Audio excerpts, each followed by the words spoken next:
Para empezar, se pechou a aula de infantil de 3 anos, co cal hubo unha reducción de 2 profesores de infantil. Perdimos o tutor correspondente e o profesor de apoio, quedando as outras 2 aulas sin profesor. E aparte deso, perdimos un profesor, xa que hubo cambio de dirección, o director non tiña horario lectivo, o novo ten, e non nos mandan un profesor de infantil para que se faga cargo desa titoría a tempo completo. E perdimos tamén un profesor a tempo parcial de audición e linguaxe. Que significa ter 2 horas lectivas máis en canto a redistribución das tarefas do profesorado no centro? Implica incremento de traballo lectivo e repercute en que facemos menos apoios cos nenos e tamén unha serie de proxectos educativos que estábamos a facer con eles, xa que non temos tempo suficiente para facerlos no horario escolar.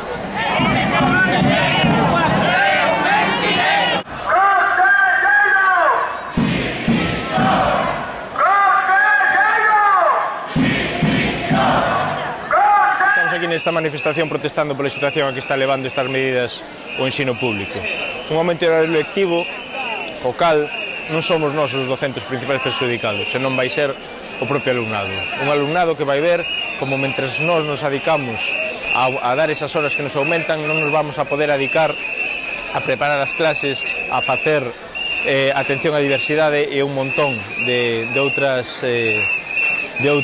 actividades que veñamos realizando. Ademais, estas medidas, vámoslo vendo no día a día dos centros, que se veñan acompañadas dunha reducción tremenda do número de profesorado, que iso é o máis terrible e no que están consistindo estes recortes. Estamos dando clases que non nos corresponden aos profesores de historia, están dando galego, están dando lingua castelá, están dando un montón de asignaturas que non están suficientemente preparados para dalas, e o ensino e a calidade do ensino está se vendo tremendamente perxudicada.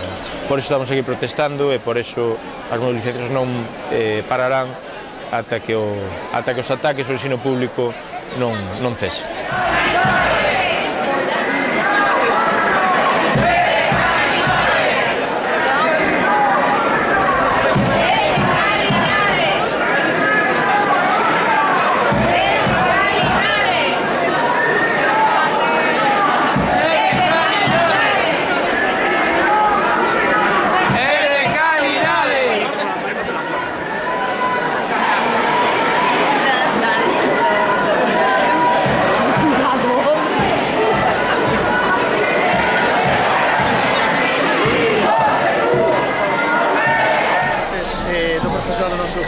Nos padecimos os recortes xa o curso pasado, tivemos 5 profesores e profesoras menos, e para nós é moi importante porque somos un centro de área educativa específica, temos moitos nenos de integración, moitos nenos con dificultades socioeconómicas, unha importante porcentaxe de nenos xitanos, de etnia xitana, e todo isto que vai a supoñer é, por exemplo, que é moi difícil poñer en marcha o PROA, que é o programa para loitar contra o absentismo escolar e o reforzo escolar. Eso é en primeiro aspecto. Temos problemas para a fixación en plantilla dunha segunda profesora de pedagogía terapéutica, que é imprescindible, xa que temos nenos con necesidades educativas especiais, parálisis cerebral, Asperger, hiperactividade, etc. Entón, é moi difícil manter un nivel de calidade dentro do ensino se os recortes van por ese camiño. Vamos a ver, que tipo de atencións notades que non podedes realizar co aumento das horas lectivas? En este momento vamos a intentar poñer en marcha os programas que existían, pero o que si é certo é que, por exemplo, non se poden facer reduccións horarias para as xefaturas de seminario, o que implica que o equipo de coordinación pedagóxica ten menos tempo para reunirse, para non ser imprescindible as reunións de coordinación.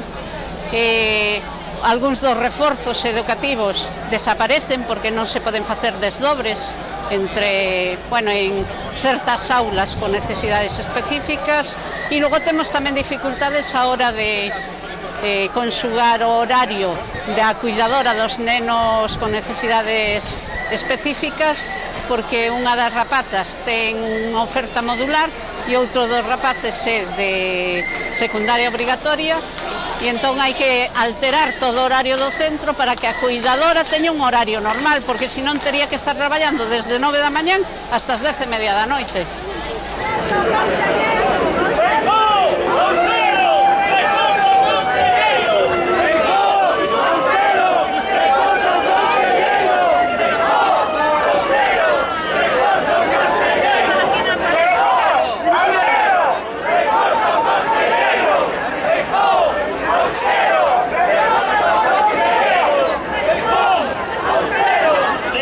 Este conflito e convocando esas protestas? Mira, o posicionamento está claro, é un posicionamento en contra da política de recortes en educación do Goberno de Galicia e concretamente da Consellería de Educación.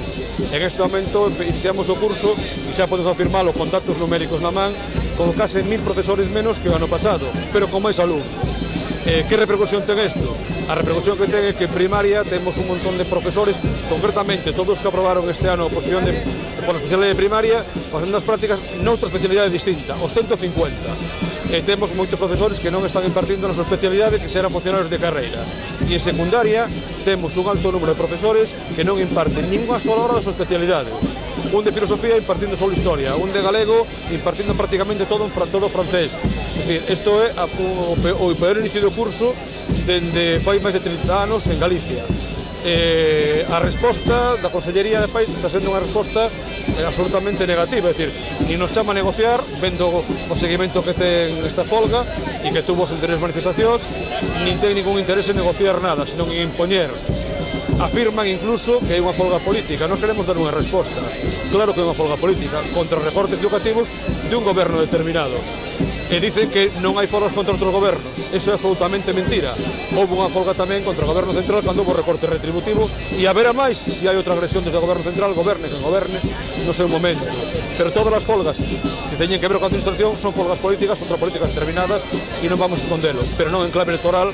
Desde logo, Comisiones Obreiras nunca o fixo e nunca vai facelo pola súa independencia.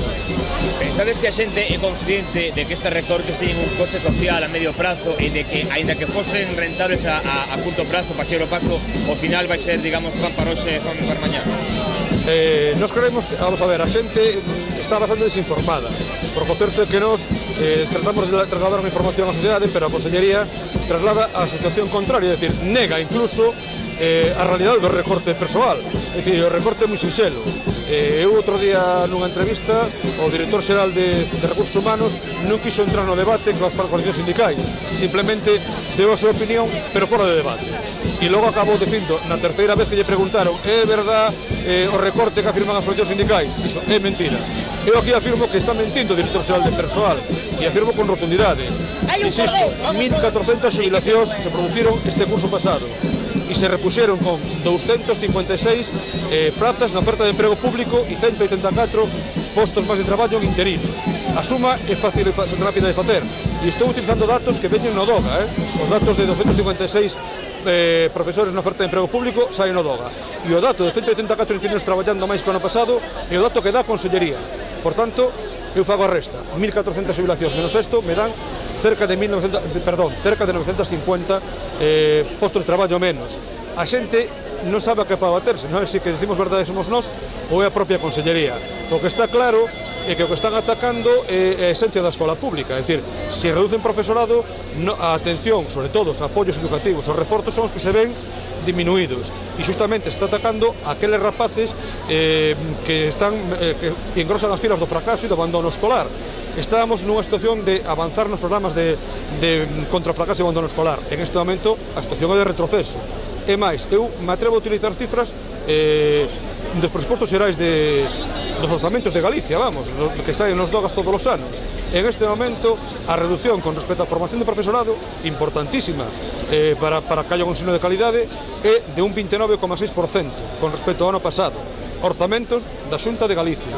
A reducción en costes de persoal está cerca dun 6% menos. E iso xa non se pode achacar ao recorte deste ano, sino ao recorte do ano pasado, porque este ano o recorte afecta 4 meses. Seguiríamos así capítulo por capítulo e veríamos que sempre hai reducción.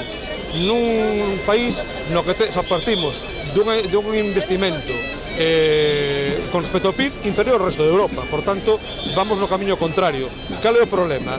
Que estes recortes non se ven a corto plazo. Os veremos dentro de 5, 6, 7 anos, veremos como crecen os índices de fracaso, de abandono escolar, e claro, neste momento será bastante tarde. E vamos recuperando. Ahora vamos a ir para atrás, pero a marchas forzadas. O teu nome, por favor? José Fuentes, secretario de Ensino Público da Federación de Ensino de Comunidades Obreiras de Galicia.